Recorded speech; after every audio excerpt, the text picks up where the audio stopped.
Assalamualaikum warahmatullahi wabarakatuh.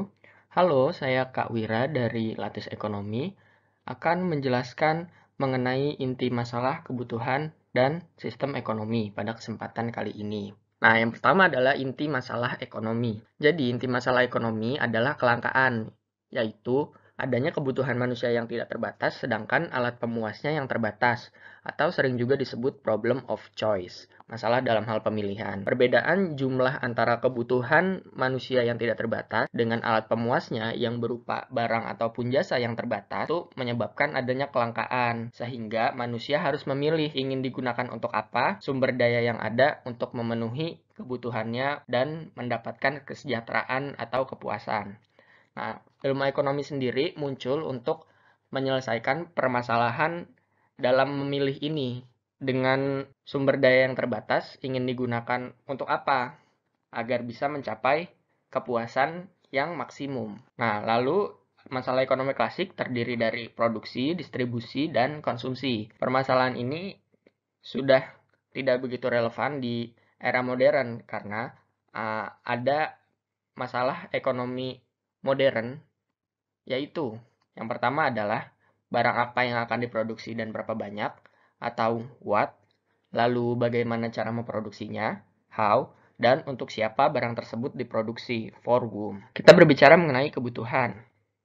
Nah, kebutuhan adalah keinginan manusia untuk mengonsumsi barang atau jasa dengan sumber daya yang ada untuk mencapai kepuasan yang tadi. Jadi, sumber daya itu ingin digunakan untuk apa? Untuk memenuhi kebutuhan agar mencapai kepuasan atau kesejahteraan. Nah, kebutuhan juga ada beberapa jenis dan dari berbagai kriteria.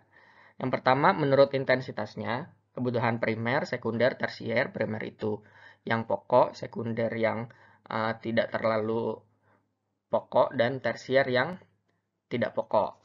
Nah, tingkat primer, sekunder, tersier sendiri itu sebenarnya bisa berbeda-beda tiap orang. Lalu menurut sifatnya, jasmani dan rohani. Jasmani itu kebutuhan fisik ya, seperti makan, lalu berpakaian dan sebagainya. Rohani kebutuhan dari dalam, seperti agama ataupun ketenangan jiwa dan sebagainya. Menurut subjeknya, perorangan dan kelompok. Nah, ini apakah itu kebutuhan individu atau kebutuhan kelompok, misalkan kebutuhan keluarga atau kebutuhan masyarakat, kebutuhan warga negara. Lalu menurut waktu pemenuhannya, sekarang, masa depan, atau tidak menentu. Selanjutnya kita membahas mengenai jenis barang. Nah, barang sebagai alat pemuas kebutuhan itu juga berbeda-beda dari berbagai kriteria. Nah, menurut sifatnya ada barang ekonomi dan barang bebas. Barang ekonomi yang membutuhkan pengorbanan untuk mendapatkannya, sedangkan barang bebas tidak.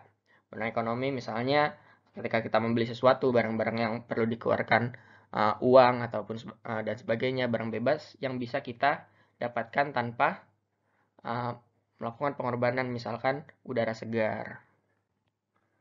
Menurut fungsinya, barang konsumsi dan barang produksi, nah ini cukup jelas. Barang yang untuk kita pakai atau barang yang untuk digunakan memproduksi barang kembali. Lalu menurut wujudnya, barang berwujud dan barang tidak berwujud atau abstrak.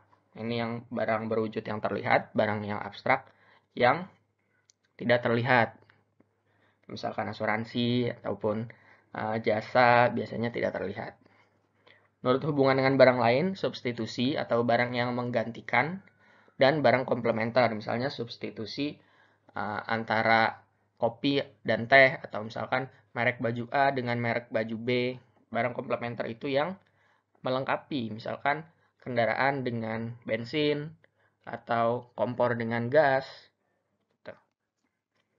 Lalu menurut pengerjaannya ada barang mentah, barang setengah jadi, dan barang jadi. Barang mentah misalnya benang, barang setengah jadi kain, barang jadi pakaian. Lalu menurut kegunaan benda, ada form utility atau kegunaan bentuk, misalnya merubah meja dari kayu yang tadinya tidak berguna, kayu, diubah dulu menjadi meja sehingga bisa berguna.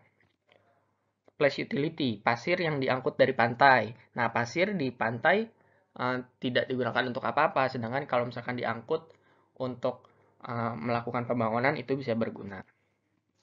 Lalu time utility, payung saat hujan. Payung ketika tidak hujan, dia tidak berguna. Nah, ketika hujan baru berguna, berdasarkan waktunya. Lalu ownership utility, kegunaan kepemilikan. Misalkan cangkul bagi petani yang bisa membuat mereka produktif. Lalu service utility, kegunaan pelayanan. Misalnya TV karena ada stasiun TV atau alat-alat elektronik karena ada listrik, ada pembangkit listrik, dan sebagainya. Elemen utility, kegunaan unsur. Misalnya jeruk berguna sebagai sumber vitamin. Nah, lalu kita membahas mengenai kelangkaan. Nah, kelangkaan tadi sudah sedikit disinggung merupakan kondisi di mana jumlah manusia bertambah dan tidak terbatas, sementara sumber daya dan alat pemenuhannya terbatas. Nah, faktor-faktor penyebab kelangkaan apa saja? Ada kondisi geografis, kondisi ekonomi, bencana alam, peperangan, rusaknya sumber daya alam, pertambahan penduduk, dan lain-lain yang bisa menyebabkan sumber daya yang ada itu berkurang, baik itu sumber daya alam ataupun sumber daya manusia. Nah, jadi banyak bukan hanya ini, tapi ini merupakan beberapa di antaranya. Ya, selanjutnya akan dilanjut ke part 2.